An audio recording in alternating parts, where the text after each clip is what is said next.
Sure Kıyamet tercümesi 1. ayetten başlap okuyayımız inşallah. Euzubillahimineşşeytanirracim. Nihayet şefkatlik ve mehriban Allah'ın ismi bilen başlayman. Kıyamet günü bilen kasem ki, özünü malamet kılgıcı nefs bilen kasem ki, sizler çokum terildirildiler. Sizlerden çokum hesap elindi.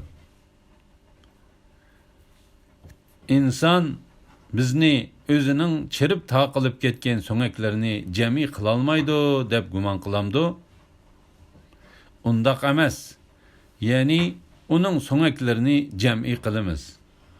Onun en inçke, en nazuk boğan barmaklarını eslik keltirelaymiz. Belki insan kelgüsi hayatıda günahka ezveylemekçi boludu. Günahta evzeylemekçi boludu. Belki insan kelgüsi hayatıda günahta ezveylemekçi boludu. O meskir kılış yüzüden kıyamet günü kaçan boludu dep soraydı. Közle torlaşkan, ayının nuri öçken, gün bilen ay birleştirilgen çağda insan bu günde kaçıdığan cay hayede deydi. Yok, Allah'ın azabıdan kaçıdığan panahgah yoktur. Bu günde karargah Rabbinin terpididir. Bu günde insanga çoğ bolsun, kiçik bolsun, yaxşılık bolsun, yamanlık bolsun, ilgir ahir kıygan emelleri uqturuludu. Belki insan özüge, yani kılgan yaman işleriga özü güvahtır. O özünü aqlaş üçün qancha özrü etqan taqdirdimi, özrisi qabul qilinmaydı. Sana Cibril arqılıq vahiy nazil boluvatqanda, onu esingi eliveliş üçün aldırap tilini midirlatma. Onu toplaş ve okup beriş bizning mesuliyetimizdir. Sana onu okup bergenimizde, yani Cibril sana okup bergende, onun okuşuğa egeşkin.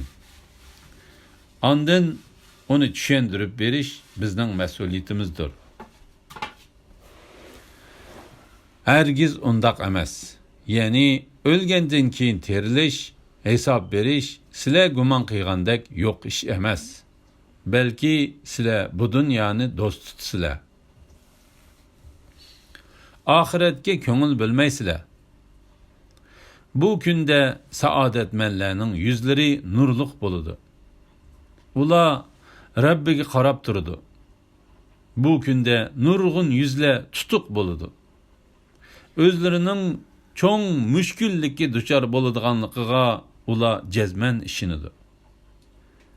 Rastilla can halqımığı yetkende bu kiselgi kim ilaç kılalaydı deyildi.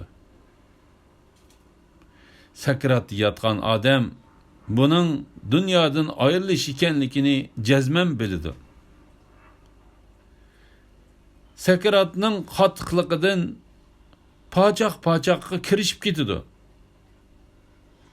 Bu günde haydab berildigan joy Rabbingning dergahidir. Kafir Qur'onga ishonmadi, namoz o'qimadi. Lekin u Qur'onni inkar qildi ve imandan yüz o'ridi. Ondan kerilgen alda uyga qaytdi. Vay senin halınga, vay senin halınga. Yine vay senin halınga, vay senin halınga. İnsan özünü bekar koyup berildi, yani şeriat işleriga teklif kılınmay, meyliga koyup etilgen hayvanga okşaş dep oylamdı. O betçidanlığa tökülediğen aciz meni emesmidi. Andın o lehti kan buldu. Andın Allah onu çıraylık şekilde yarattı. O meniden er ayal iki tipni yarattı. ya'ni yuqorqidek ishlarni qila olgan Alloh o'liklarni tirildirishga qodir emasmi?